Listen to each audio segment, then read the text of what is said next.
ಎದೆಯ ಹಣತೆ.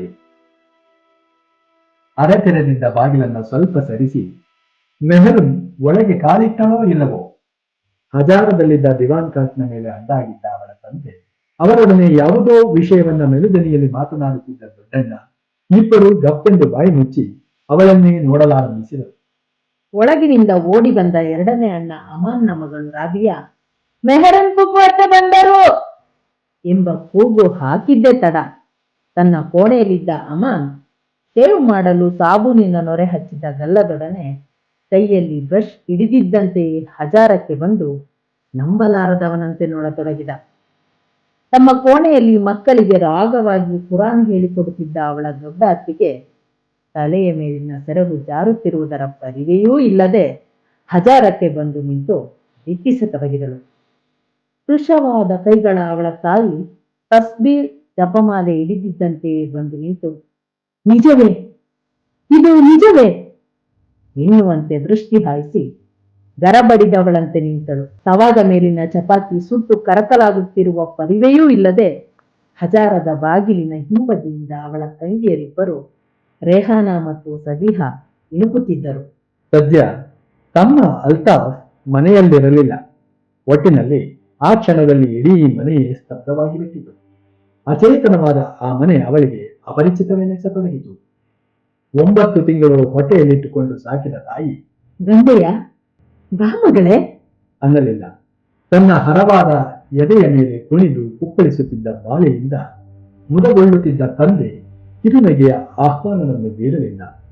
ಯಾವಾಗಲೂ ಮೈದಡವಿ ನನ್ನ ಪರಿ ಗಂಧರ್ವ ಕನ್ಯೆ ಎಂದು ಬೀಗುತ್ತಿದ್ದ ದೊಡ್ಡಣ್ಣನಾಗಲಿ, ಅವಳನ್ನು ಕಾಲೇಜಿಗೆ ಕಳಿಸಲೇಬೇಕೆಂದು ಹಠ ಹಿಡಿದಿದ್ದ ಅವನಾಗಲಿ ಅವಳನ್ನು ಸ್ವಾಗತಿಸಲಿಲ್ಲ.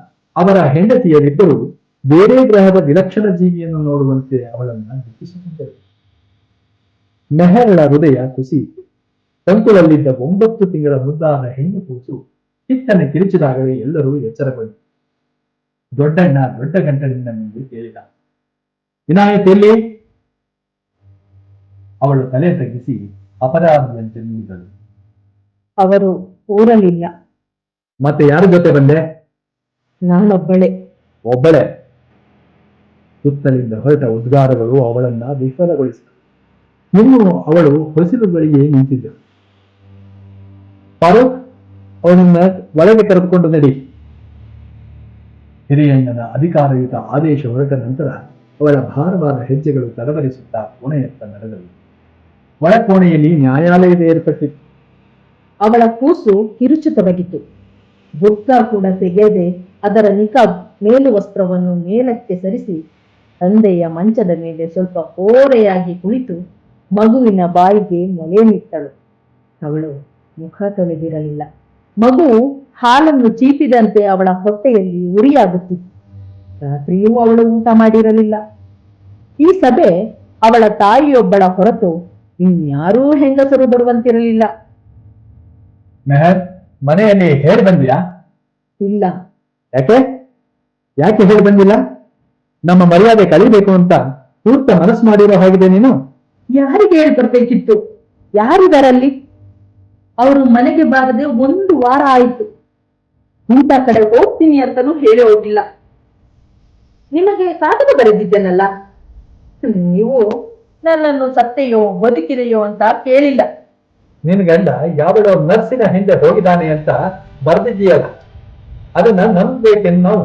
ನಂಬಿಕೆ ಬರ್ದೇ ಇದ್ರೆ ಬಂದು ವಿಚಾರಿಸಬೇಕಿತ್ತು. ಕಂಡವರಿದ್ದಾರೆ, ಅವಳ ಸಹವಾಸದಲ್ಲಿ ಅವರಿದ್ದನ್ನು. ಕಂಡೇನ್ ಮಾಡ್ಬೇಕಾಗಿದೆ? ಅವನನ್ನ ನಾವು ಹಿಡಿದು ಕೇಳಿದ್ವಿ ಅಂತಿಟ್ಕೋ. ಹೌದು ನಿಜ ಅಂತಾನೆ. ನಾವೇನ್ ಮಾಡೋ ಹಾಗಿದ್ದೀವಿ? ಮಸೀದಿಗೆ ಅರ್ಜಿ ಕೊಡೋನ್ನೆ. ತಪ್ಪಾಗಿದೆ. ಅವಳನ್ನೇ ಮುಸ್ಲಿಮನಾಗಿ ಮಾಡ್ಕೊಂಡು ನಿಕಾ ಮಾಡ್ಕೊತೀನಿ ಅಂತಾರೆ. ಅಲ್ಲಿಗೆ ಒಬ್ಳು ಪರ್ಮನೆಂಟ್ ಆಗಿ ಸಂಖ್ಯೆ ಆಗ್ತಾನೆ. ನಿಂಗೆ ಇನ್ನೂ ಜೋರ್ ಮಾಡಿದ್ದಿ ಅಂತಿತ್ತು. ಈ ಮೆಹರೂನ್ ನನ್ನ ಹೆಂಗಸು ನನಗೆ ಬೇಕಿಲ್ಲ, ತಲಾಕ್ ಕೊಡ್ತೀನಿ ಅಂತಾನೆ. ನಾವೇನ್ ಮಾಡೋ ಹಾಗಿದ್ದೀವಿ? ಇಷ್ಟು ಹೊತ್ತಿಗಾಗಲೇ ಅವಳು ಧಿಕ್ಕಳಿಸತೊಡಗಿದಳು. ಮಗುವನ್ನು ಇನ್ನೊಂದು ಕಡೆ ಬದಲಾಯಿಸಿ ಹಾಲು ಕುಡಿಸುತ್ತಾ ಬುರ್ಕದೊಳಗಿಂದ ಸೀರೆಯ ಸೆರಗನ್ನು ಹೊರಗೆಳೆದು ಕಣ್ಣು ಮೂಗು ಒರೆಸಿಕೊಳ್ಳತೊಡಗಿದಳು. ಕ್ಷಣಕಾಲ ನೀರವ. ಹಾಗಾದ್ರೆ ನೀವೇನೂ ಮಾಡೋ ಸ್ಥಿತಿಲಿಲ್ಲ ಅಲ್ವಾ? ಯಾರೊಬ್ಬರು ಮಾತನಾಡಲಿಲ್ಲ. ಅವಳೇ ಮುಂದುವರಿಸಿದಳು. ಮದುವೆ ಬೇಡ ಅಂತ ನಿಮ್ಮೆಲ್ಲರ ಕಾಲ್ ಕಟ್ಕೊಂಡೆ, ಹೇಳಿದ್ರ? ಬುರ್ಕ ಹಾಕಿಕೊಂಡೇ ಕಾಲೇಜ್ಗೆ ಹೋಗ್ತೀನಿ, ಓದು ನಿಲ್ಲಿಸ್ಬೇಡಿ ಅಂತ ಗೋಗರದೆ. ನನ್ನ ಮಾತು ಕೇಳಲಿಲ್ಲ ನೀವು. ನನ್ನ ಜೊತೆಯವರು ಇನ್ನೂ ಮದುವೆ ಆಗಿಲ್ಲ, ನಾನು ಮುದುಕಿಯಾದೆ. ಸಾಲಾಗಿ 5 ಮಕ್ಕಳು ಹೊರೆಯಾಗಿ ನನ್ನ ಮೇಲೆ ಕೂತಿವೆ. ಅವರಪ್ಪ ಅಲಿತಿದ್ದಾರೆ. ನನಗೆ ಜೀವನವಿಲ್ಲ, ಬದುಕಿಲ್ಲ. ಇಂಥ ಹರಾಮ್ ಕೆಲಸ ಮಾಡ್ತಿರೋ ಗಂಡಸಿಗೆ ಹೀಗ್ಯಾಕ್ ಮಾಡ್ತಿದ್ಯಾ ಅಂತ ಕೇಳಕ್ಕೆ ಸಾಧ್ಯವಿಲ್ವಾ ನಿಮ್ಗೆ? ಸಾಕು ಮೆಹರ್, ಸಾಕು. ಅವಳ ತಾಯಿ ಕಣ್ಣು ಮುಚ್ಚಿ ತಲೆ ಕೊಡುವಿದಳು. ಹೌದಮ್ಮ, ನನಗೂ ಸಾಕಾಗಿದೆ. ಮೊದಲು ಜನರು ಗುಸುಗುಸ ಎಂದ್ರು. ನಂತರ ಥಿಯೇಟರ್ನಲ್ಲಿ, ಹೋಟೆಲ್ಗಳಲ್ಲಿ ಅವರನ್ನು ನೋಡಿದವರು ಬಂದು ನನ್ನೆದುರಿಗೆ ಹೇಳಿದ್ರು. ಆಮೇಲೆ ರಾಜಾರೋಷವಾಗಿ ಅವಳ ಮನೆಗೆ ಹೋಗೋಕೆ ಆರಂಭಿಸಿದ್ರು. ಜನರೆಲ್ಲ ಸಾಕಷ್ಟು ಉಗಿದ ಮೇಲೆ ಬೆಂಗಳೂರಿಗೆ ಹೋಗಿ ಸಾವಿರಾರು ರೂಪಾಯಿ ಚೆಲ್ಲಿ ಅವಳಿಗೆ ಟ್ರಾನ್ಸ್ಫರ್ ಮಾಡಿಸ್ಕೊಂಡು ಬಂದಿದ್ದಾರೆ. ಈಗ 8 ದಿನಗಳಿಂದ ಅವಳ ಜೊತೆಯಲ್ಲೇ ಹಾಳಾಗೋಗಿದ್ದಾರೆ. ಎಷ್ಟು ದಿನ ಅಂತ ಸಹಿಸ್ಲಿ, ಹೇಗ್ ಜೀವಿಸ್ಲಿ? ಸಹನೆ ತರ್ಕೋ ಮಗಳೇ, ಪ್ರೀತಿಯಿಂದ ಅವನನ್ನ ಸರಿದಾರಿಗೆ ತರೋಕೆ ಪ್ರಯತ್ನ ಮಾಡ್ಬೇಕು. ಅಮ್ಮ, ಈ ಮಾತುಗಳು ಬೇರೆ, ಬದುಕು ಬೇರೆ. ನನಗೂ ಮನಸ್ಸು ಅನ್ನೋದಿಲ್ವೇ? ಭಾವನೆಗಳಿಲ್ವೇ? ನನ್ನನ್ನು ತೊರೆದು ಯಾವಳ ಹಿಂದೆಯೋ ಅಲೆದ ಮನುಷ್ಯನನ್ನ ನಾನು ಗಂಡ ಅಂತ ಗೌರವಿಸೋದಕ್ಕೆ ಸಾಧ್ಯವಿಲ್ಲ. ಅವನನ್ನು ನೋಡಿದ್ರೆ ಸಾಕು, ನನ್ನ ಮೈಯೆಲ್ಲ ಉರಿಯುತ್ತೆ. ಇನ್ನು ಪ್ರೀತಿಸೋ ಮಾತು ದೂರವೇ ಉಳಿತು. ತಲಾಕ್ ಅವ್ರು ಕೊಡೋದಲ್ಲ, ನಾನೇ ತಗೋತೀನಿ. ನಾನಿನ್ನು ಆ ಮನೆಗೆ ಹೋಗೋದಿಲ್ಲ. ಮೆಹರ್, ಏನ್ ಮಾತಾಡ್ತಿದ್ಯಾ? ನಿಂದು ಅತಿ ಆಯ್ತು. ಏನೋ ಗಂಡ್ಸು ಪಚ್ಚೆ ತೊಳೆದಿದ್ದಾನೆ, ನೀರಿರೋ ಕಡೆ ತೊಳ್ಕೊಂಡು ಒಳಗೆ ಬರ್ತಾನೆ. ಅವನಿಗೆ ಯಾವ ಕಳಂಕನೂ ಇಲ್ಲ. ಅವಳು ಉತ್ತರಿಸುವುದಕ್ಕೆ ಮೊದಲೇ ಅಮಾನ್ ಅಸಹನೆಯಿಂದ ನುಡಿದ. ನಮ್ಮೆದುರಿಗೆ ಎಷ್ಟೊಂದು ಮಾತಾಡ್ತಿದ್ದಾಳೆ ನೋಡಿ. ಅವನೆದ್ರು ಹೀಗೆ ಬಾಯಿ ಬಾಣಿರ್ಬೇಕು, ಅದಕ್ಕೆ ಅವನು ರೋಸ್ ಹೋಗಿರೋದು. ಸ್ವಲ್ಪ ತಡೆದು ಮೆಲ್ದನೆಯಲ್ಲಿ ಅವನೆಂದ, ಇನ್ನು ಈ ಎಲ್ಲವನ್ನು ಈ ಮನೆಯ ಸೊಸೆಯಂದ್ರು ಕಲ್ತ್ರೆ ಚೆನ್ನ. ಅವಳ ದುಃಖ ರೋಷವಾಗಿ ಮಾರ್ಪಟ್ಟು ವಿಷಾದದ ಭಾವ ತಾಳಿತು. ವಾದ ಚೆನ್ನಾಗ್ ಮಾಡ್ತೀಯಣ್ಣ. ದೇವ್ರು ನಿನ್ನನ್ನ ಚೆನ್ನಾಗಿಟ್ಟಿರ್ಲಿ. ನಾನೇ ಕೆಟ್ಟವಳು ನಿಜ. ನನ್ನ ಕೆಟ್ಟತನ ಏನು ಅಂತ ಈಗ ಗೊತ್ತಾಗಿದೆ. ಬುರ್ಕ ಬಿಟ್ಟು ಹೊರಗ್ ಬರ್ಲಿಲ್ಲ. ಅವರು ಬುರ್ಕ ತೆಗೆದು ಹಾಕಿ ಹೊಕ್ಕಳ ಕೆಳಗೆ ಸೀರೆ ಉಟ್ಕೊಂಡು ಕೈಲಿ ಕೈ ಹಾಕೊಂಡು ಮೆರಿ ಅಂತ ಹೇಳಿದ್ರು. ನೀವು ನನ್ನನ್ನ ಮೊದಲಿನಿಂದ ಬುರ್ಕಾದಲ್ಲಿ ಮುಚ್ಚಿ ತಲೆ ಮೇಲಿನ ಸೆರಗು ಜಾರಿಸಿದ ಹಾಗೆ ಬೆಳೆಸಿದ್ರಲ್ಲ, ನಂಗೆ ಅದನ್ನು ತೆಗೆದ್ರೆ ಬೆತ್ತಲೆ ನಿಂತಂಗಾಗ್ತಿತ್ತು. ಅಲ್ಲಾಹನ ಭಯವನ್ನೂ ತುಂಬಿದ್ರಿ. ನಾನು ಹಾಗೆಲ್ಲ ಮಾಡಲು ಒಪ್ಲಿಲ್ಲ. ಅವ್ರ ತಾಳಕ್ ತಕ್ಕ ಹಾಗೆ ಕುಣಿಯೋಳ್ನ ಕಟ್ಕೊಂಡ್ರು. ಈಗ ನಿಮ್ಗೆಲ್ಲ ಅವ್ರು ಬಿಟ್ಬಿಟ್ರೆ ನಿಮ್ಮೇಲೆ ನಾನು ಹೊರೆ ಹಾಕ್ತೀನಿ ಅಂತ ಭಯ. ಅದಕ್ಕೆ ಸಹಿಸ್ಕೊ ಅಂತೀರಿ. ನೀವು ಹೇಳೋದಕ್ ಮೊದ್ಲೇ ನನ್ನ ಶಕ್ತಿ ಮೀರಿ ಸಹಿಸ್ಕೊಂಡೆ. ಆದ್ರೆ ಈಗ ಸಾಧ್ಯವಿಲ್ಲ. ಜೀವಂತ ನರಕದಲ್ಲಿ ಬೇಯೋಕ್ಕಿಂತ ಎಲ್ಲಾದ್ರೂ ನನ್ನ ಮಕ್ಕಳ ಜೊತೆ ಕೂಲಿ ಮಾಡ್ಕೊಂಡು ಹೊಟ್ಟೆ ಹೊರ್ಕೋತೀನಿ. ನಿಮಗ್ ಭಾರವಾಗಲ್ಲ. ಮೆಹರ್, ಬಳ್ಳಿಗೆ ಕಾಯಿ ಬಹರನ ವಿಚಿತ್ರವಾಗಿ ಮಾತಾಡಬೇಡ. ಅವಳ ತಾಯಿಯ ಪ್ರತಿಭಟನೆ. ದೊಡ್ಡ ಅಣ್ಣ ಗಂಭೀರ ಧ್ವನಿಯಲ್ಲಿ ಹೇಳಿದ, ಅಮ್ಮ, ಇವಳನ್ನ ಒಳಗೆ ಕರೆದುಕೊಂಡು ಹೋಗಿ ತಿಂಡಿ ಕೊಡು. ನಾವು ಇನ್ನು 10 ನಿಮಿಷದಲ್ಲಿ ಚಿಕ್ಕಮಗಳೂರಿಗೆ ಹೊರಡ್ತೀವಿ. ಬಸ್ ಇದ್ರೆ ಬಸ್ಸು, ಇಲ್ದಿದ್ರೆ ಟ್ಯಾಕ್ಸಿ ತರ್ತೀನಿ. ಇವಳದು ಹೇಳಿದ ಹಾಗೆ ಕುಣಿಯೋದಕ್ಕಲ್ಲ. ನಾನ್ ನಿಮ್ ಮನೇಲಿ 1 ಹನಿ ನೀರು ಕುಡಿಯೋಲ್ಲ. ನಾನು ಚಿಕ್ಕಮಗಳೂರಿಗೆ ಹೋಗಲ್ಲ. ಮತ್ತೇನಾದ್ರೂ ಜುಲುಮೆಯಿಂದ ನನ್ನನ್ನು ಅಲ್ಲಿ ಕರ್ಕೊಂಡು ಹೋದ್ರೆ ನಾನ್ ಬೆಂಕಿ ಹಚ್ಕೊಂಡ್ ಸಾಯ್ತೀನಿ. ಅತಿ ಆಯ್ತು ಮೆಹರ್, ಸಾಯೋರ್ಯಾರು ಹೇಳ್ಕೊಂಡ್ ತಿರ್ಗಲ್ಲ. ವಂಶದ ಮರ್ಯಾದೆ ಪ್ರಜ್ಞೆ ಇದ್ದಿದ್ರೆ ನೀನ್ ಇಲ್ಲಿಗೆ ಬರೋ ಬದಲು ಅದನ್ನೇ ಮಾಡ್ತಿದ್ದೆ. ಯಾವ ಮನೆಗೆ ನಿನ್ನ ಡೋಲಿ ಅಂದ್ರೆ ಮಧುವನ್ನ ಹೊತ್ತೊಯ್ಯುವ ಪಲ್ಲಕ್ಕಿ ಹೋಯ್ತು, ಅದೇ ಮನೆಯಿಂದ ನಿನ್ನ ಡೋಲ ಶವವಾಹಕ ಹೊರಬರಬೇಕು. ಅದು ಮಾನವಂತ ಹೆಣ್ಣಿನ ಬದುಕು. ಹೈಸ್ಕೂಲ್ ನಲ್ಲಿರೋ ಮಗಳಿದ್ದಾಳೆ ನಿನಗೆ. ಮದುವೆಗೆ ಸಿದ್ಧವಾಗಿರೋ 2 ತಂಗಿಯರಿದ್ದಾರೆ. ನಿನ್ನ ಒಂದು ತಪ್ಪು ಹೆಜ್ಜೆಯಿಂದ ಅವರ ಭವಿಷ್ಯತ್ತಿಗೆ ತಡೆಯಾಗಬೇಕು ಅಂತೀಯ. ಮತ್ತೆ ನಿನ್ನ ಬಾಲಿಶ ಮಾತುಗಳನ್ನು ಕೇಳಿಕೊಂಡು ನಾವು ಅವನ ಜೊತೆ ಕಾದಾಡಬೇಕು ಅಂತೀಯ. ನಮಗೂ ಹೆಂಡರು ಮಕ್ಕಳಿದ್ದಾರೆ. ಹೋಗು, ಒಳಗೆ ತಿಂಡಿ ಮಾಡಿ ಬಾ. ಅಮಾನ್, ಓಡು, ಒಂದು ಟ್ಯಾಕ್ಸಿ ತಗೊಂಡು ಬಾ. ಮತ್ತೆ ನೀನು ಮೆಹರ್, ನಿನ್ನ ಮಕ್ಕಳು ಅಕ್ಕಪಕ್ಕದವರು ವಿಚಾರಿಸಿದ್ರೆ ಆಸ್ಪತ್ರೆಗೋ ಮತ್ತೆಲ್ಲಿಗೋ ಮಗುವನ್ನು ಕರ್ಕೊಂಡು ಹೋಗಿದ್ದೆ ಅಂತ ಹೇಳು. ಎಷ್ಟೊತ್ತಿ ಹೊರಟೆ ಅಲ್ಲಿಂದ? ಅವಳು ಮಾತನಾಡಲಿಲ್ಲ. ಈಗ 9:30. ಅವಳು ಬಂದದ್ದು 9 ಗಂಟೆಗೆ. 3 ಗಂಟೆಗಳ ಪ್ರಯಾಣ. ಬೆಳಗ್ಗೆ 6 ಗಂಟೆಗೆ ಹೊರಟಿರಬಹುದು. ಅಮಾನ್ ನೋಡಿದ. ನಾನು ಈಗಲೇ ಹೊರಟ್ರೆ 12:30 ಒಳಗೆ ಅಲ್ಲಿರಬಹುದು. ಅವಳು ಕುಳಿತಲ್ಲಿಂದ ಕದಲಲಿಲ್ಲ, ಏನನ್ನೂ ತಿನ್ನಲಿಲ್ಲ. ಅವಳ ತಾಯಿ ತಂಗಿಯರು ಪರಿಪರಿಯಾಗಿ ಬೇಡಿದರು. ಒಂದು ಹನಿ ನೀರನ್ನೂ ಬಾಯಿಗಿಡಲಿಲ್ಲ. ಟ್ಯಾಕ್ಸಿ ಬಂದೊಡನೆ ಯಾರೊಡನೆಯೂ ಮಾತನಾಡದೆ ಮಗುವನ್ನು ಎದೆಗವಚಿ ಅವಳು ಹೊರಗಡೆ ಇಟ್ಟಳು. ಅಣ್ಣಂದಿರೊಡನೆ ಹೊರಟಾಗ ಯಾರಿಂದಲೂ ಬೀಳ್ಕೊಡಲಿಲ್ಲ. ಮೆಟ್ಟಿಲಿಳಿಯುವಾಗ ಒಮ್ಮೆ ಹಿಂತಿರುಗಿ ತಾನು ಹುಟ್ಟಿ ಬೆಳೆದ ಮನೆಯನ್ನು ನೋಡಿ ಕಣ್ತುಂಬ ನೀರು ತುಂಬಿಕೊಂಡಳು. ಅವಳ ತಂದೆ ಕೆಮ್ಮುತ್ತಾ ಎದೆ ಹಿಡಿದುಕೊಂಡರು. ಕ್ಷಣದಲ್ಲಿ ಅವರಿಗೆ ತೇಲುಗಣ್ಣು ಮೇಲುಗಣ್ಣಾಯಿತು. ಅವಳ ತಾಯಿ ಬಿಕ್ಕುತ್ತಾ ಒಮ್ಮೆ ಮಗಳತ್ತ ನೋಡುತ್ತಾ ಇನ್ನೊಮ್ಮೆ ಗಂಡನನ್ನು ಮಲಗಿಸಿ ಗಾಳಿ ಹಾಕುತ್ತಾ ನೀರು ತಟ್ಟುತ್ತಾ ತನ್ನಲ್ಲಿ ತಾನೇ ಆರ್ತಳಾಗಿ ಬೇಡಿಕೊಳ್ಳುತ್ತಿದ್ದರು. ದೇವರೇ, ನನ್ನ ಇಡೀ ಬದುಕಿನ ಯಾವುದಾದರೂ ಪುಣ್ಯವಿದ್ದರೆ ನನ್ನ ಮಗಳ ಬದುಕನ್ನು ನೇರಗೊಳಿಸು. ಅಮಾನ್ ಕಾರಿನ ಬಾಗಿಲನ್ನು ತೆರೆಯುತ್ತಾ ಒಳ ಹೋಗಿ ಕೂರುವಂತೆ ಮೆಹರೂನ್ಗೆ ಕಣ್ಣಿನಲ್ಲಿಯೇ ಆದೇಶ ನೀಡುತ್ತಾ ಕೆಳದನಿಯಲ್ಲಿ ತನ್ನಷ್ಟಕ್ಕೆ ತಾನೇ ಒಣಗಿಕೊಳ್ಳುತ್ತಿದ್ದ. ಅವಳ ಅನಿರೀಕ್ಷಿತ ಆಗಮನ ಅವನಿಗೆ ಒಂದಿನಿತೂ ಒಪ್ಪಿಗೆಯಾಗಿರಲಿಲ್ಲವೆಂಬುದು ಅವನ ಮುಖಭಾವದಿಂದಲೇ ಪ್ರಕಟವಾಗುತ್ತಿತ್ತು. ಮೆಹರನ್ನ ಚೈತನ್ಯವೆಲ್ಲವೂ ಸೋರಿ ಹೋಗಿತ್ತು. ಗಂಡನ ವರ್ತನೆಯಿಂದ ಬೇಸತ್ತಿದ್ದ ಅವಳಿಗೆ ತವರಿನಲ್ಲಿ ಆಸರೆ ಸಿಗುವುದೆಂಬ ನಿರೀಕ್ಷೆ ಹುಸಿಯಾಗಿತ್ತು. ಅವಳ ಅಣ್ಣಂದಿರ ಮೇಲೆ ಅವಳಿಗಿದ್ದ ಅಭಿಮಾನವನ್ನು ಒಮ್ಮೊಮ್ಮೆ ಅವಳು ಹೊರಗೆಡುತ್ತಿದ್ದಳು. ಅವಳ ಗಂಡ ಇನಾಯತ್ನ ಮೇಲೆ ಕೋಪಗೊಂಡಾಗ ಇಲ್ಲವೇ ನಗೆ ಚಟಾಕಿಯಲ್ಲಿ ಅವಳು ಅವನನ್ನು ಹೆದರಿಸುತ್ತಿದ್ದುದು ಉಂಟು. ಏನು ಅಂತ ತಿಳಿದಿದ್ದೀರಿ ನೀವು? ಶೇರಿಯೇ ಬಬ್ಬರ್ ಹೆಬ್ಬುಲಿಗಳಂತಿದ್ದಾರೆ ನನ್ನ ಅಣ್ಣಂದಿರು. ನೀವು ಹೀಗೆ ಆಡ್ತಿದ್ರೆ ನಿಮ್ಮನ್ನವರು ಒಂದಿನ ಕೊಚ್ಚಿ ಎಸಿತಾರೆ, ಹುಷಾರ್. ಅವಳ ಈ ಪ್ರತಾಪ ಹೀಗೆ ನೀರ್ಗುಳ್ಳಿಯಂತೆ ಕರಗಿ ಹೋದದ್ದು ಅಲ್ಲದೆ ಅಣ್ಣ ಹೇಳಿದ್ದು ಅವಳ ಕಿವಿಗಳಲ್ಲಿ ಗುಯಿಗುಡುತ್ತಿತ್ತು. ವಂಶದ ಮರ್ಯಾದೆ ಉಳಿಸುವ ಪ್ರಜ್ಞೆ ಇದ್ದಿದ್ದಲ್ಲಿ ಬೆಂಕಿ ಹಚ್ಕೊಂಡು ಸಾಯ್ಬೇಕಿತ್ತು, ಇಲ್ಲಿಗೆ ಬರಬಾರ್ದಿತ್ತು. ತನ್ನದು ಒಂದು ಬಾಳು. ಕಾರಿನಲ್ಲಿ ಕೂರುವಾಗಲಾಗಲಿ ಕುಳಿತ ಮೇಲಾಗಲಿ ಅವಳು ಒಮ್ಮೆಯೂ ತನ್ನ ತವರು ಮನೆಯತ್ತ ತಿರುಗಿ ನೋಡಲಿಲ್ಲ. ಕೊನೆಗೆ ಕಿಟಕಿಯಿಂದ ಇಣುಕುತ್ತಿದ್ದ ತಾಯಿಯನ್ನಾಗಲಿ ಪರದೆಯ ಹಿಂದಿನಿಂದ ಇಣುಕುತ್ತಿದ್ದ ತಂಗಿಯರನ್ನಾಗಲಿ, ಅತ್ತಿಗೆಯರಂತೂ ತಮ್ಮ ಕೆಲಸದಲ್ಲಿ ನಿರತರಾಗಿರಬಹುದು, ಮುಖದ ಮೇಲೆ ಬಿದ್ದಿದ್ದ ಬುರ್ಕಾದ ತೆರೆಯ ಹಿಂದಿನಿಂದ ಕಣ್ಣೀರ ಕೋಡಿಯೇ ಹರಿಯುತ್ತಿತ್ತು. ಬಿಕ್ಕಳಿಕೆಯನ್ನು ಮಾತ್ರ ಅವಳು ತುಟಿ ಕಚ್ಚಿ ಒಳಗೇ ನುಗ್ಗಿದಳು. ಕಾರು ವೇಗವಾಗಿ ಓಡುತ್ತಿತ್ತು. ಯಾರೊಬ್ಬರೂ ಮಾತನಾಡಲಿಲ್ಲ. ಅಮಾನ್ ಮುಂದಿನ ಸೀಟಿನಲ್ಲಿ ಕುಳಿತಿದ್ದ. ಡ್ರೈವರ್ ಮೊಹಲ್ಲದವನೇ, ಪರಿಚಿತ ಹುಡುಗ. ಆತನೆದುರು ಸಂಸಾರದ ಗುಟ್ಟನ್ನು ಹೊರಗಿಡುವುದೆಂತು? ಮೌನ ಪಯಣ ಸಾಗಿತು.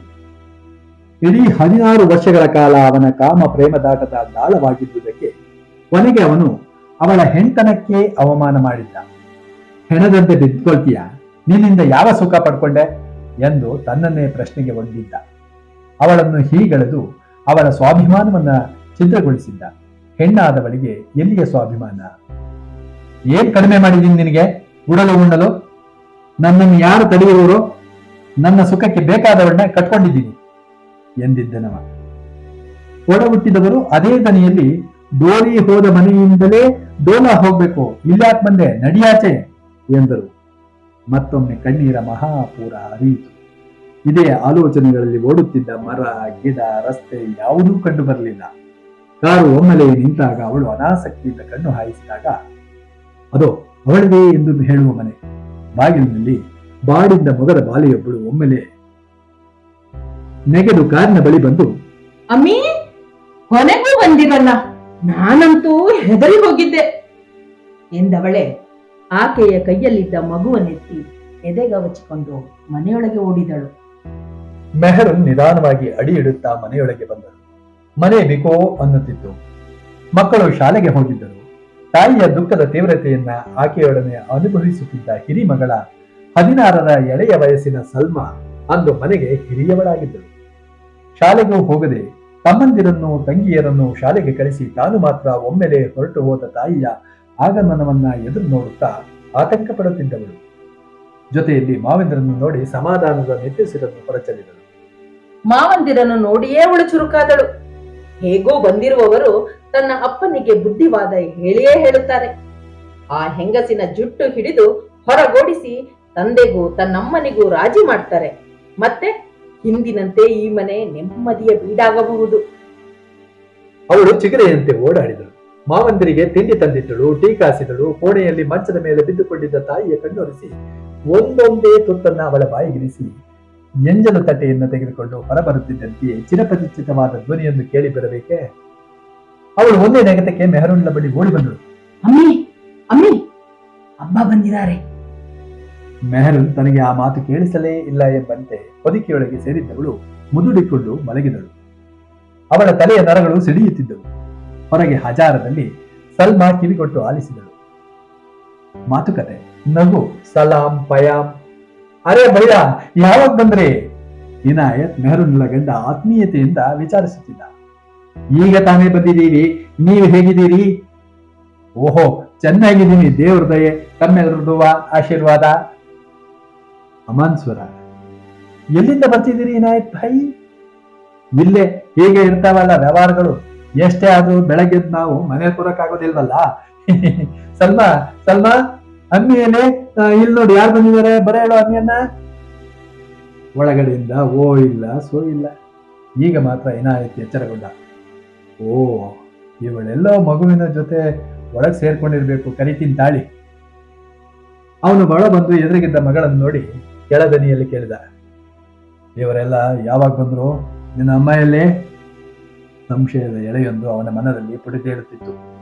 ಈಕೆಯೇ ಕಾಗದ ಬರೆದು ಅಣ್ಣಂದ್ರಿಂದ ಕರೆಸಿಕೊಂಡಿರಬಹುದೇ? ಅವ್ರಿಗೇನಾದ್ರೂ ತಿಳಿದಿದೆಯೇ? ಅಂದ ಹಾಗೆ ಕಾರಿನಲ್ಲಿ ಅವರು ಯಾಕೆ ಬಂದ್ರು? ಮಾವಂದಿರು ಈಗ ತಾನೇ ಬಂದ್ರು. ಅಮ್ಮಿ ಇನ್ನೂ ಎದ್ದಿಲ್ಲ, ಮಲಗಿಯೇ ಇದ್ದಾರೆ. ಸಲ್ಮಾ ಬುದ್ಧಿವಂತಿಕೆಯಿಂದ ಉತ್ತರಿಸಿದಳು. ಸಮಾಧಾನದ ಒಂದು ನಿಟ್ಟುಸಿರು.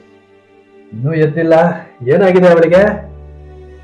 ಅವನು ಅವಳು ಮಲಗಿದ್ದ ಕೋಣೆಯ ಬಾಗಿಲಿಗೆ ಬಂದು ನಿಂತ. ಮುದುಡಿ ಮಲಗಿದ್ದ ಅವಳ ಭಂಗಿಯೇ ಅವನಿಗೆ ಅಸಹ್ಯವೆನಿಸಿತು. ತನ್ನ ಮಕ್ಕಳ ತಾಯಿ ಎಂಬುದೊಂದೇ ಅವಳಿಗಿದ್ದ ಅರ್ಹತೆ. ಅವನು ಬಯಸಿದರೂ ಅವನ ಕಾಲುಗಳು ಅವನನ್ನು ಒಳಗೆ ಕೊಂಡೊಯ್ಯಲಿಲ್ಲ. ಮುಸಿಗ್ನೊಳಗಿನಿಂದಲೇ ಎಲ್ಲಾ ಸಂಭಾಷಣೆಗಳು ಅವಳ ಕಿವಿಗೆ ಬೀಳುತ್ತಿದ್ದವು ಮತ್ತು ಅವನು ಬಂದು ಬಾಗಿಲಿಗೆ ಅಡ್ಡವಾಗಿ ನಿಂತಿರಬಹುದಾದ ಭಂಗಿ ಎಲ್ಲವೂ ಅವಳ ಕಣ್ಣಿಗೆ ಕಟ್ಟಿದವು. ಅವನ ಬಟ್ಟೆ ಬರೆ, ಸಿಗರೇಟಿನ ವಾಸನೆ, ಬೆವರಿನ ವಾಸನೆ, ಸೋತ ದೇಹ, ಬಳಲಿದ ಕಣ್ಣುಗಳು, ಆ ವ್ಯಕ್ತಿಯನ್ನು ಮಲಗಿದ್ದಲ್ಲಿಂದಲೇ ಅವಳು ಕಲ್ಪಿಸಿಕೊಂಡಳು. ಅವಳ ನರನಾಡಿಗಳಲ್ಲೂ ತನ್ನ ಚಾಪನ್ನು ಒತ್ತಿದ್ದ ವ್ಯಕ್ತಿ ಇಂದು ಅವಳಿಗೆ ಅತ್ಯಂತ ಅಪರಿಚಿತವಾಗಿ ಕಂಡ. ಅವಳು ಬಿಗಿದುಕೊಂಡೇ ಮಲಗಿದ್ದಳು. ಅವಳೊಡನೆ ನೇರವಾಗಿ ಮಾತನಾಡುವುದೂ ಕೂಡ ಅವನಿಗೆ ಬೇಡವಾಗಿತ್ತು. ಅವನ ಧ್ವನಿ ಮತ್ತೊಮ್ಮೆ ಮೂಡಿ ಬಂದಿತು. ಸಲ್ಮಾ, ಬಾಯ್ಲೆ, ಈ ನಾಟಕ ಸಾಕು ಮಾಡು ಎಂದು ಅವಳಿಗೆ ಹೇಳೋ. ಈಗೇನಾದ್ರೂ ಪಂಚಾಯತಿಗೆ ಅಂತ ಅವಳ ಅಣ್ಣಂದ್ರನ್ನು ಕರೆದಿದ್ರೆ ಅವಳೇ ಉರುಳು ಹಾಕೊಂಡಂತಾಗುತ್ತೆ. ನಾನು ಒಂದೇ ಉಸಿನಲ್ಲಿ 1, 2, 3 ಅಂತ ಹೇಳಿ ಮುಗಿಸ್ಬಿಡ್ತೀನಿ ಅಂತ ಹೇಳೋ. ಆಮೇಲೆ ಅವಳಿಗೆ ತಲಾಕ್ ಆಗಿಬಿಟ್ಟ ಮೇಲೆ ಅವಳ ತಂಗಿಯರನ್ನಾಗ್ಲಿ ಅವಳ ಹೆಣ್ಮಕ್ಳನ್ನಾಗ್ಲಿ ಹೇಗೆ ದಾಟಿಸ್ತಾಳೆ ಅನ್ನೋದನ್ನು ನಾನು ನೋಡ್ತೀನಿ ಅಂತ ಹೇಳೋ. ಬಂದವರ ಎದುರು ಮರ್ಯಾದೆ ಕಳೆದು ಮನೆ ಮಾನ ಮರ್ಯಾದೆನ ಹರಾಜಾಗ್ತಿದ್ದಾಳಲ್ಲ ನಿನ್ ತಾಯಿ, ಅವಳಿಗೆ ಹೇಳು. ಅಣ್ಣಂದಿರಿಂದ ಮಾತಾಡಿಸಿ ಬರ್ಲಿ. ಚಿಕನ್ ಬೇಕೋ ಮಟನ್ ಬೇಕೋ ಕೇಳೋ. ಈಗಾಗಲೇ 12 ಗಂಟೆ ಆಗ್ತಾ ಬಂತು, ಬೇಗ ಬೇಗ ಅಡುಗೆ ಮಾಡೋದಕ್ಕೆ ಹೇಳೋ. ಅಲ್ಲೆಲ್ಲೂ ಇಲ್ಲದ ಸಲ್ಮಾಳನ್ನ ಉದ್ದೇಶಿಸಿ ಎಲ್ಲ ವಿಷವನ್ನು ಕಕ್ಕಿ ಮರ್ಯಾದೆಯ ಪಾಠವನ್ನು ಅವಳಿಗೆ ಮತ್ತೊಮ್ಮೆ ಉಣಬಡಿಸಿದ. ಮತ್ತೆ ಮಾಮೂಲಿನಂತೆ ಅವ ಹೊರನಡೆದ.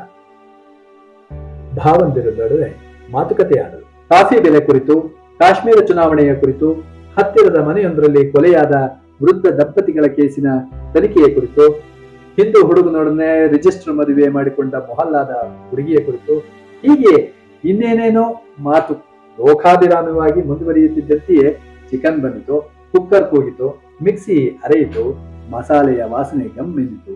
ಊಟ ತಯಾರಾಯಿತು. ಸಲ್ಮಾ ಓಡಾಡುತ್ತಾ ಊಟವಿಕ್ಕಿದಳು. ಮೆಹರೂನ್ ಮಾತ್ರ ಗಂಡ ಮತ್ತು ಸೋದರರ ಎದುರಿಗೆ 1-2 ಬಾರಿ ಸುಳಿದು ಹೋಗಿದ್ದಳಷ್ಟೇ. ಹೊಟ್ಟೆ ತುಂಬಾ ಊಟ, ಬಾಯಿ ತುಂಬಾ ತಾಂಬೂಲ ಆಗಿ ಇದ್ದ ಅವಳ ಅಣ್ಣಂದಿರು ಹೊರಟರು. ಹೋಗೋ ಮೊದಲು ಅಮಾನ್ ಮಾತ್ರ ಅಡಿಗೆ ಮನೆಯ ಬಾಗಿಲಲ್ಲಿ ನಿಂತು, ಸ್ವಲ್ಪ ಬುದ್ಧಿವಂತಿಕೆಯಿಂದ ನಿಭಾಯಿಸಿಕೊಂಡು ಹೋಗು, ನಾನು ಮುಂದಿನ ವಾರ ಬಂದು ಹೋಗ್ತೀನಿ. ಏನ್ ಮಾಡೋದು? ಕೈಯಲ್ಲಿ ಸ್ವಲ್ಪ ದುಡ್ಡು ಸೇರಿದೆ, ಮೈಯಲ್ಲೂ ಕಸು ಇದೆ. 4 ದಿನ ಹಂಗ ಆಡ್ತಾನೆ, ಆಮೇಲೆ ಅವನೇ ದಾರಿಗೆ ಬರ್ತಾನೆ. ನಿನಗಾದ್ರೂ ಜವಾಬ್ದಾರಿ ಇರಬೇಕು. ಹೆಂಗಸು ಎಂತೆಂತ ಕಷ್ಟದಲ್ಲಿರ್ತಾರೆ. ಹುಡುಕ ಗಂಡಂದ್ರು, ಬರೆ ಎಳೆಯುವ ಅತ್ತೆಯರು, ಊಟಕ್ಕೂ ಗತಿ ಇಲ್ಲದಂತ ಪರಿಸ್ಥಿತಿ. ದೇವರ ದಯೆಯಿಂದ ನೀನ್ ಚೆನ್ನಾಗಿದ್ದೀಯ. ಅವನಿಗೆ ಸ್ವಲ್ಪ ಬೇಜವಾಬ್ದಾರಿತನ ಇದೆ, ಅದೆಲ್ಲವನ್ನು ನೀನೇ ಸರಿದೂಗಿಸಿಕೊಂಡು ಹೋಗ್ಬೇಕು ಎಂದು ಬುದ್ಧಿವಾದ ಹೇಳಿದ. ಕಾರು ಭರ್ರ ಎಂದಿತು. ಅವರುಗಳ ಹಿಂದೆಯೇ ಇನಾಯತ್ ಕೂಡ ಹಾರಿ ಹೊರಟ. ಅವರೆಲ್ಲರ ವರ್ತನೆಗಳನ್ನು ಮೆಹರೂನ್ ಗಮನಿಸಿದ್ದಕ್ಕಿಂತ ಹೆಚ್ಚು ಆಳವಾಗಿ ಸಲ್ಮಾ ಅನುಭವಿಸಿದಳು. ಗಳಿಗೆ ಗಳಿಗೆಗೆ ಅವಳು ತಾಯಿಯತ್ತ ನೋಡುವಳು. ಮಾವಂದಿರು ಹೋದದ್ದು ಅವಳಿಗೆ ಹಾಯ್ ಎನಿಸಿತು. ಅವರು ತನ್ನ ಅಮ್ಮನಿಗೆ ಯಾವುದೇ ರೀತಿಯಲ್ಲೂ ಸಮಾಧಾನವಾಗಲಿ ಸಹಾಯವಾಗಲಿ ಮಾಡಲಿಲ್ಲ ಎನ್ನುವುದು ಅವಳಿಗೆ ಕಂಡುಬಂದಿತು. ಅವರ ವರ್ತನೆಯಿಂದ ಹೆಚ್ಚಿನ ಆಘಾತ ಅವಳಿಗೆ ಆಗಿದೆ. ಹೀಗಾಗಿ ತಾಯಿಯ ದುಃಖಕ್ಕೆ ತಾನೇ ಮಿಡಿಯುತ್ತಿದ್ದಳು. ತಂದೆ ಹೊರ ನಡೆದಿದ್ದರಿಂದ ಅವಳಿಗೆ ದುಃಖ ಹುಟ್ಟಿ ಬಂದಿತು. ಇಡೀ ಮನೆಯ ಮೇಲೆ ಮ್ಲಾನತೆ ಆಚ್ಛಾದಿತವಾದೆನಿಸತೊಡಗಿತು. ಶಾಲೆಯಿಂದ ವಾಪಸ್ಸು ಬಂದ ಮಕ್ಕಳು ಕೂಡ ಆ ಮನೆಗೆ ಒಂದಿಷ್ಟು ಗೆಲುವಿನ ಸಂತಸದ ಕಳೆಯನ್ನ ಮೂಡಿಸಲಿಲ್ಲ. ಅವರವರ ಕೆಲಸ ಅವರವರಿಗೆ, ಅವರವರ ಪಾಡು ಅವರವರಿಗೆ. ಸಂಜೆ ತನ್ನ ಕೆಂಪನ್ನು ಕ್ರಮೇಣ ಕಳೆದುಕೊಂಡು ಗಾಢಾಂಧಕಾರವಾಗುತ್ತಾ ನಡೆಯುತ್ತಿದ್ದಂತೆ ದೀಪಗಳು ಮಿನುಗತೊಡಗಿದವು. ಮೆಹರೂನ್ಳ ಎದೆಯ ಹಣತೆ ಆರಿ ಬಹುಕಾಲ ಕಳೆದಿತ್ತು. ತಾನು ಯಾರಿಗಾಗಿ ಬದುಕಬೇಕು ಎಂಬ ಪ್ರಶ್ನೆ, ಇಷ್ಟು ಅವಮಾನಗಳನ್ನು ಸಹಿಸಿ ಬದುಕುವ ಸಾರ್ಥಕತೆಯಾದರೂ ಏನು ಎಂಬುದು ಅವಳ ಮುಂದೆ ಇದ್ದ ಬೃಹದಾಕಾರದ ಪ್ರಶ್ನೆ. ಗೋಡೆಗಳು, ಚಾವಣಿ, ತಟ್ಟೆ, ಬಟ್ಟಲು, ಒಲೆ, ಹಾಸಿಗೆ, ಪಾತ್ರೆ, ಅಂಗಳದಲ್ಲಿದ್ದ ಗುಲಾಬಿ ಗಿಡ ಯಾವುದೂ ಕೂಡ ಅವಳ ಪ್ರಶ್ನೆಗಳಿಗೆ ಉತ್ತರಿಸಲು ಸಮರ್ಥವಾಗಲಿಲ್ಲ. ಅವಳ ಸುತ್ತಮುತ್ತಲೇ ಸುತ್ತುತ್ತಿದ್ದ ಒಂದು ಜೊತೆ ಉದಾಸ ಕಣ್ಣುಗಳು, ಮಿಡಿಯುವ ಹೃದಯವನ್ನು ಅವಳು ಗುರುತಿಸಲಿಲ್ಲ. ಸಲ್ಮಾ ಅಗಲವಾದ ತನ್ನ ಜಿಂಕೆ ಕಣ್ಣುಗಳನ್ನ ತಾಯಿಯ ಸುತ್ತಲೇ ಕಾವಲನ್ನಾಗಿಸಿದ್ದಳು. SSLC ಪರೀಕ್ಷೆ ತಯಾರಿ ನಡೆಸುತ್ತಿದ್ದ ಆಕೆಗೆ ಪ್ರತಿಕ್ಷಣವೂ ಪುಸ್ತಕದಲ್ಲಿ ಹುದುಗಿಕೊಳ್ಳಬೇಕೆನಿಸುತ್ತಿತ್ತು. ಆದರೆ ನುಡಿಯಲು ಸಾಧ್ಯವಾಗದ ತೀವ್ರ ಆತಂಕವೊಂದು ಆಕೆಯ ಸುಪ್ತ ಚೇತನವನ್ನು ಜಾಗೃತವಾಗಿಸಿದ್ದರಿಂದ ತಾಯಿಯನ್ನ ತನ್ನ ನೋಟದ ವ್ಯಾಪ್ತಿಯಲ್ಲಿಯೇ ಇರಿಸಿದ್ದಳು. ಆಕೆಗೆ ಕೂಡ ಅತ್ಯಂತ ಹೆಚ್ಚಿನ ನಂಬಿಕೆ ಇದ್ದುದು ಮಾವಂದಿರ ಮೇಲೆ. ಹೇಗಾದರೂ ಮಾಡಿ ತನ್ನ ಮಾವಂದಿರು ತಂದೆಯನ್ನು ಸರಿದಾರಿಗೆ ತಂದೇ ತೀರುವರು ಎಂಬ ನಂಬಿಕೆ ಈಗ ಹುಸಿಯಾಗಿತ್ತು. ತಂದೆ ದೂರವಾಗಿದ್ದ, ತಾಯಿ ಹತಾಶಳಾಗಿದ್ದಳು. ಅವಳ ಪರೀಕ್ಷೆ ಎದುರಿಗಿತ್ತು. ರಾತ್ರಿಯ ನೀರವತೆಯಲ್ಲಿ ಮೆಹರೂನ್ ತನ್ನ ಬದುಕಿನಷ್ಟೇ ಕಪ್ಪಗಿದ್ದ ಕತ್ತಲನ್ನು ದಿಟ್ಟಿಸಿ ನೋಡಿದಳು. ಮಕ್ಕಳೆಲ್ಲ ಮಲಗಿದ್ದರು. ಸಲ್ಮಾ ಮಾತ್ರ ಹಜಾರದಲ್ಲಿ ಪುಸ್ತಕವನ್ನು ಹಿಡಿದು ಕುಳಿತಿದ್ದಳು. ನೋಟ ಮಾತ್ರ ತಾಯಿಯ ಕೋಣೆಯ ಕಡೆಗೇ ಇತ್ತು. ಮೆಹರೂನ್ಳ ನಿದ್ರೆ ಹಾರಿ ಹೋಗಿತ್ತು. ತವರು ಮನೆಯಲ್ಲಿ ಅವಳ ಹೋರಾಟವೇನು ಕಡಿಮೆಯಾಗಿತ್ತೆ? ಬೇರೆ ಅನೇಕರಿಗೆ ಸುಲಭವಾಗಿ ದೊರಕುತ್ತಿದ್ದ ಅವಕಾಶಗಳನ್ನು ಅವಳು ಪಡೆದುಕೊಳ್ಳಬೇಕಾದಲ್ಲಿ ಎಲ್ಲಾ ರೀತಿಯ ಮಾರ್ಗಗಳನ್ನು ಅನುಸರಿಸಬೇಕಾಗುತ್ತಿತ್ತು. ಹಿಂದೆಯೂ ಸಾಕಷ್ಟು ಹತ್ತಿದ್ದಳು. ಅನೇಕ ತಿಂಗಳುಗಳಿಂದ ತಾನೇ ಮೂಕ ವೇದನೆಯನ್ನು ಅನುಭವಿಸಿದಳು. 2ನೇ ವರ್ಷದ BComಗೆ ಇನ್ನೇನು ಪರೀಕ್ಷೆ 1 ತಿಂಗಳಿದೆ ಎನ್ನುವಾಗ ಅವಳ ಮದುವೆ ನಡೆದಿತ್ತು. ಆಗಲೂ ಅವಳು ತನ್ನ ಪರೀಕ್ಷೆಗೆ ಹಾಜರಾಗಲು ಅವಕಾಶ ಮಾಡಿಕೊಡುವಂತೆ ಬೇಡಿಕೊಂಡು ಹತ್ತಿದ್ದಳು, ಗೋಗರೆದಿದ್ದಳು. ಆದರೆ ಎಲ್ಲರೂ ಕಿವುಡಾಗಿದ್ದರು. ಮದುವೆಯಾದ 1-2 ವಾರದ ನಂತರ ಮೆಲ್ಲನೆ ಪತಿಯ ಬಳಿ ಪರೀಕ್ಷೆಯ ಮಾತನ್ನೆತ್ತಿದ್ದಳು. ಅವನು ಮಧುರವಾಗಿ ನಕ್ಕಿದ್ದ. ಚಿನ್ನ, ರನ್ನ, ಹೃದಯವೇ ಎಂದೆಲ್ಲ ಅವಳನ್ನು ಕರೆದಿದ್ದ. ನೀನಿಲ್ಲದಿದ್ದರೆ ನನ್ನ ಉಸಿರೇ ನಿಂತು ಹೋಗುವುದಿಲ್ಲವೇ ಎಂದು ಪ್ರಶ್ನಿಸಿದ್ದ. ತನ್ನ ಅಗಲಿದರೆ ಈ ಎದೆಯ ಬಡಿತವೇ ನಿಂತು ಹೋಗುತ್ತದೆ ಎಂದು ತಿಳಿದಿದ್ದ. ಅವಳಿಗೆ ತುಂಬಾ ಸಂತೋಷವಾಗಿ ಅವನನ್ನು ನಂಬಿದಳು. ಅವನ ಪ್ರತಿಯೊಂದು ಮಾತನ್ನು ಪಾಲಿಸಿದಳು. ಆ ನಂಬಿಕೆಯೊಂದರಿಂದಲೇ ಅವನ ಪ್ರೀತಿಯ ಚೈತನ್ಯದಿಂದ ತುಂಬಿದ ಮನೆಯ ಹಿರಿಯ ಸೊಸೆಯಾಗಿ 10-12 ವರ್ಷಗಳವರೆಗೆ ಅವನ ಮನೆಯ ಹಣತೆಯಾಗಿ ಉರಿದಳು. ಅವನ ಮನಮ ಬೆಳಗಿದಳು. 1-2 ವರ್ಷಗಳ ಹಿಂದೆ ಮಾತ್ರ ಅವಳಿಗೆ ತನ್ನವನೇ ಆಗಿದ್ದ ಗಂಡ ಸಿಕ್ಕಿದ್ದ. ಅತ್ತೆ ಮಾವ ಸತ್ತು ಹೋಗಿದ್ದರು. ನಾದಿನಿಯರು ಅವರವರ ಗಂಡಂದಿರೊಡನೆ ಮೈದನಂದಿರು ತಮ್ಮ ತಮ್ಮ ನೆಲೆ ಕಂಡುಕೊಂಡಿದ್ದರು. ತನ್ನದೊಂದು ಮನೆಯ ಬಯಕೆ ಆಕೆಯ ಬಹುಕಾಲದ ಕನಸು. ಅದು ಈಗ ತಾನೇ ನನಸಾಗಿತ್ತು. ತನ್ನ ಮಕ್ಕಳು, ಗಂಡ, ತನ್ನ ಮನೆ ಎಂದು ತನ್ನ ಅಸ್ತಿತ್ವವನ್ನು ಆಕೆ ಗುರುತಿಸುವ ಹಂತದಲ್ಲಿ ಮುಖದ ಚರ್ಮ ಸುಕ್ಕಾಗಿದ್ದು, ಕೈಗಳ ಮೇಲಿನ ನರಗಳು ಎದ್ದು ಕಂಡಿದ್ದು, ಕಣ್ಣ ಕೆಳಗೆ ತೆಳು ಕಪ್ಪು ತೆರೆ ಮೂಡಿದ್ದು, ಹಿಮ್ಮಡಿ ಬೆರುಕು ಬಿಟ್ಟಿದ್ದು, ಉಗುರುಗಳ ಸಂಧಿಯಲ್ಲಿ ಮಸಿ ಸೇರಿ ಅಂಕುಡೊಂಕಾಗಿದ್ದು, ತಲೆ ಕೂದಲು ತೆಳುವಾಗಿದ್ದು, ಇದ್ಯಾವುದೂ ಅವಳ ಗಮನಕ್ಕೆ ಬರಲೇ ಇಲ್ಲ. ಇನಾಯತ್ನ ಗಮನಕ್ಕೆ ಕೂಡ ಬಹುಶಃ ಇದು ಬರುತ್ತಿರಲಿಲ್ಲ. ಆದರೆ ಅವನ ಅಪೆಂಡಿಕ್ಸ್ ಆಪರೇಷನ್ ಆಯ್ತಲ್ಲ, ಆಗ ಖಾಸಗಿ ಆಸ್ಪತ್ರೆಯಲ್ಲಿ ಕಡಿಮೆ ಸಂಬಳ ಪಡೆಯುತ್ತಾ ಹೆಚ್ಚು ಕೆಲಸ ಮಾಡುತ್ತಾ ಕಣ್ಣಲ್ಲಿ ಸಾವಿರ ಆಕಾಂಕ್ಷೆಗಳ ತುಂಬಿಕೊಂಡು ನಡೆಯುವಳೋ ಅಥವಾ ನುಲಿಯುತ್ತಿದ್ದಳೋ ಎಂಬ ಭ್ರಮೆ ಮೂಡಿಸುತ್ತಾ ಹೊಳಪಿನ ಚರ್ಮ ಮತ್ತು ಸುಳಿಯಂತೆ ಸೆಳೆದುಕೊಳ್ಳುವಂತಿದ್ದ ಜೇನಿನ ಬಣ್ಣದ ಕಣ್ಣಿನ ಒಡತಿ 30ರ ಇಳಿಜಾರಿನಲ್ಲಿ ತನ್ನ ಬದುಕಿನ ಭದ್ರತೆಗಾಗಿ ಅತೃಪ್ತ ಆಕಾಂಕ್ಷೆಗಳ ಬಾಯಾರಿಕೆ ತಣಿಸಲು ಏನನ್ನಾದರೂ ಮಾಡಲು ಸಿದ್ಧಳಿದ್ದ ಆಕೆ ಆ ನರ್ಸ್ ಇದ್ದಳು. ಅವಳ ಗಂಡ ಇನಾಯತ್ ಆಸ್ಪತ್ರೆಯಲ್ಲಿದ್ದಷ್ಟೂ ದಿನವೂ ಆಕೆಯನ್ನು ಸಿಸ್ಟರ್ ಅನ್ನಲೇ ಇಲ್ಲ, ಹೆಸರಿನಿಂದಲೇ ಕರೆದ. ಅವಳ ಬಾಳಿಗೆ ಹಸಿರನ್ನೊದಗಿಸಿದ, ತನ್ನನ್ನು ಬರಡಾಗಿಸಿದ. ಅವನ ವಂಶದ ಕುಡಿಗಳನ್ನು ಹೊತ್ತ ತನ್ನ ಬಸಿರ ಅಪಮಾನ ಮಾಡಿದ. ಜೋಲು ಹೊಟ್ಟೆ ಎಂದ. ಅವನ ಮಕ್ಕಳ ಹಸಿವ ತಣಿಸಿದ. ಅವಳ ಮೊಲೆಗಳನ್ನು ಹೋಲಿಸಿದ.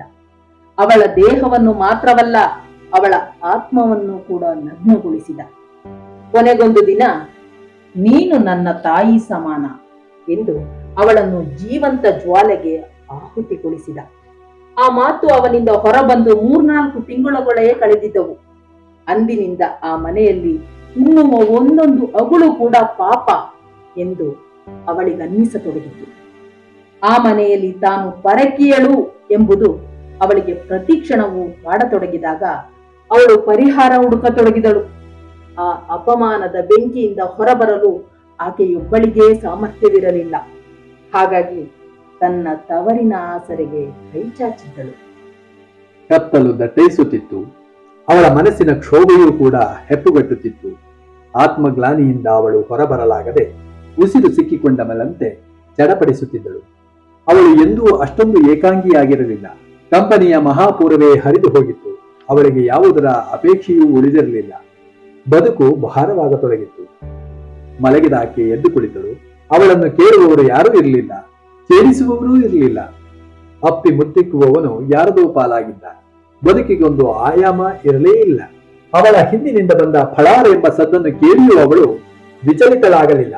ಅವಳಿಗೂ ಗೊತ್ತಿತ್ತು, ಚಿತ್ರಪಟ ಬಿದ್ದಿತ್ತು, ಗಾಜು ಚೂರಾಗಿತ್ತು, ಚೌಕಟ್ಟು ಒಡೆದಿತ್ತು, ಚಿತ್ರ ಬೇರೆಯಾಗಿತ್ತು. ಅವಳಲ್ಲಿ ಯಾವುದೋ ಆವೇಶ ಮನೆ ಮಾಡಿತ್ತು. ಅವಳು ನಿಧಾನವಾಗಿ ಮಂಚದಿಂದ ಇಳಿದಳು. ತನ್ನ ಹಸುಗೂಸನ್ನ ಕಣ್ತುಂಬ ನೋಡಿ ಹೊರಗೆ ಬಂದಳು. ಅವಳ ಪುಟ್ಟ ಪುಟ್ಟ ಕಂದಮ್ಮಗಳು ನೆಮ್ಮದಿಯಿಂದ ನಿದ್ರಿಸಿದ್ದವು. ಅವಳು ಮೆಲುವಾಗಿ ಹಜಾರದಲ್ಲಿ ಬಂದಾಗ ಸಲ್ಮಾ ಓದುತ್ತಾ ಓದುತ್ತಾ ಟೇಬಲ್ ಮೇಲೆ ತಲೆಯಿಟ್ಟು ಅಲ್ಲೇ ನಿದ್ರೆಗೆ ಶರಣಾಗಿದ್ದು ಕಂಡು ಬಂದಿತು.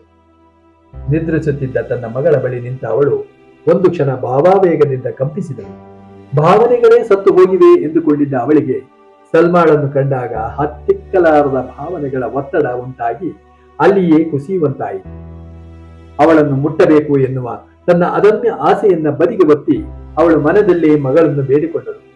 ಅನಾಥರಾಗುತ್ತಿರುವ ಈ ಕೂಸುಗಳಿಗೆ ನೀನೇ ತಾಯಿ ನನ್ನ ಕಂದ ಎಂದು ಮನಸ್ಸಿನಲ್ಲಿಯೇ ತನ್ನ ಮಕ್ಕಳ ಜವಾಬ್ದಾರಿಯೆಲ್ಲ ಸಲ್ಮಾಳ ಎಳೆಯ ಭುಜಗಳ ಮೇಲೆ ಹೊರಿಸಿದಳು. ಅವಳ ಹೆಜ್ಜೆಗಳು ನಿಧಾನವಾಗಿ ಚಲಿಸತೊಡಗಿದವು. ಅವಳು ಮನೆಯ ಬಾಗಿಲನ್ನು ತೆರೆದು ಅಂಗಳಕ್ಕೆ ಕಾಲಿಟ್ಟಳು. ಅಲ್ಲಿ ಅವಳೇ ಬೆಳೆಸಿದ್ದ 4-6 ಮರಗಿಡಗಳು ತಪ್ಪಲಿಗಳಂತೆ ನಿಂತು ಕಣ್ಣೀರು ಹರಿಸುತ್ತಿದ್ದಂತೆ ಒಮ್ಮೆ ಕಂಡರೆ ಇನ್ನೊಮ್ಮೆ ಬೇಷ್ ಬೇಷ್, ನಿನ್ನ ತೀರ್ಮಾನವೇ ಸರಿ ಎಂದು ತಲೆ ಅಲುಗಿಸಿದಂತೆ ಕಂಡು ಬಂದಿತು. ಅವಳಿಗೆ ಭಯವಾಗಿ ಕದವೆಕ್ಕಿ ಒಳ ಬಂದಳು. ನಂತರ ಏನನ್ನೋ ನಿಶ್ಚಯಿಸಿ ಅಡಿಗೆ ಮನೆಯ ಒಳ ಹೋಗಿ ಸೀಮೆ ಎಣ್ಣೆಯ ಕ್ಯಾನ್ ಅನ್ನು ಎತ್ತಿಕೊಂಡು ಇಡೀ ಮನೆಯನ್ನೆಲ್ಲ ಒಮ್ಮೆ ಸುತ್ತಿದಳು.